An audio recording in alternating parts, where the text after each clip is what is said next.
शिक्षा Gurukul subscribe this channel and press the bell icon. स्वागत है आपका अपने YouTube चैनल शिक्षा गुरुकुल में। आइए सुनते हैं छठ पूजा की कथा। छठ का व्रत वर्ष में 2 बार मनाया जाता है।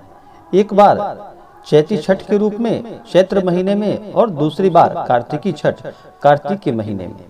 छठ के व्रत में भगवान सूर्य देव की आराधना की जाती है और षष्ठी देवी जो कि माता छठ के रूप में छठ माता का पूजन महिलाएं अपने बच्चों की लंबी आयु के लिए संतान सुख की प्राप्ति के लिए इस व्रत को करती हैं। यह व्रत बड़ा ही कठिन माना जाता है। इस व्रत में 4 दिनों तक यह लगातार चलने वाला व्रत, जिसमें एक दिन नहाय खाए, दूसरे दिन खरना, तीसरे दिन संध्या अर्घ और चौथे दिन उषा अर्घ यानी कि सुबह का अर्घ देते हुए उसके बाद व्रत का पारण किया जाता है। छठ व्रत में चतुर्थी तिथि से लेकर के सप्तमी तिथि तक यह 4 दिनों तक व्रत चलता है। इस व्रत में महिलाएं खरना करने के बाद 36 घंटों तक निर्जला व्रत को रखती है। उसके बाद फिर सप्तमी तिथि को जाकर के उषा अर्घ देते हुए, सुबह का अर्घ देते हुए उसके बाद व्रत का पारण करती है। इस व्रत में डाला सूप में केला, नारियल, सेब, संतरा, ईख आदि लिए जाते हैं और माता को चढ़ाए जाते हैं। जहां तक हो सके अनेक प्रकार के पकवान जैसे कि ठेकुआ आदि अनेक प्रकार के पकवान अपने श्रद्धा और सामर्थ्य के अनुसार माता को अर्पित किए जाते हैं। अनेक प्रकार के फल अर्पित किए जाते हैं। इससे माता प्रसन्न होकर के अपने भक्तों को मनोवांछित फल प्रदान करती है। छठ के व्रत में कमर भर पानी में खड़े रह करके गंगा में, पोखर में या घर पर ही एक गड्ढा बना करके उसमें जल भर के कमर भर खड़े होकर के फिर कुछ देर खड़े होने के बाद भगवान सूर्य देव को पहले तो डूबते हुए सूर्य को अर्घ दिया जाता है और दूसरे दिन जाकर के उगते हुए सूर्य को अर्घ दे करके उसके बाद फिर इस व्रत का पारण किया जाता है। छठी मैया जो कि ब्रह्मा जी की मानस पुत्री के रूप में मानी जाती हैं और भगवान सूर्य देव की बहन के रूप में मानी जाती हैं। इन्हें षष्ठी देवी कहा जाता है, इसीलिए इसे सूर्य षष्ठी व्रत के नाम से भी जाना जाता है। तो आइए सुनते हैं छठ पूजा की कथा।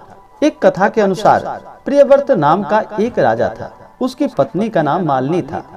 दोनों की कोई संतान ना थी। इस बात से राजा और उसकी पत्नी बहुत दुखी रहते थे।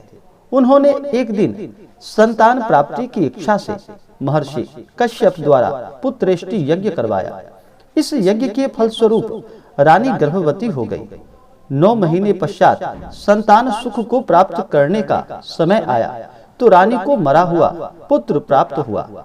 इस बात का पता चलने पर राजा को बहुत दुख हुआ। संतान शोक में वह आत्महत्या का मन बना लिया। लेकिन जैसे ही राजा ने आत्महत्या करने की कोशिश की, उनके सामने एक सुंदर देवी प्रकट हुई। देवी ने राजा को कहा कि मैं षष्ठी देवी लोगों को पुत्र और सौभाग्य का वरदान देती हूँ। इसके अलावा जो सच्चे भाव से मेरी पूजा करते हैं, मैं उनके सभी प्रकार के मनोरथों को पूर्ण कर देती हूँ।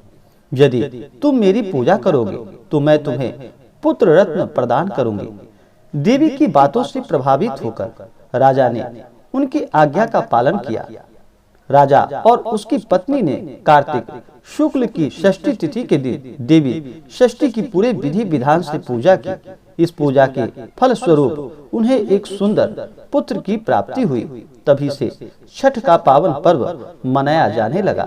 छठ व्रत के संदर्भ में एक अन्य कथा के अनुसार जब पांडव अपना सारा राजपाट जुए में हार चुके थे, तब द्रौपदी ने छठ व्रत रखा। इस व्रत के प्रभाव से उनकी भी मनोकामनाएं पूरी हुई तथा पांडवों को राजपाट फिर से प्राप्त हुआ। तो आशा करता हूँ कि जानकारी आपको अच्छा लगा हो। ऐसे ही जानकारियाँ प्राप्त करते रहने के लिए हमारे इस चैनल शिक्षा गुरुकुल को लाल बटन दबा करके सब्सक्राइब करें।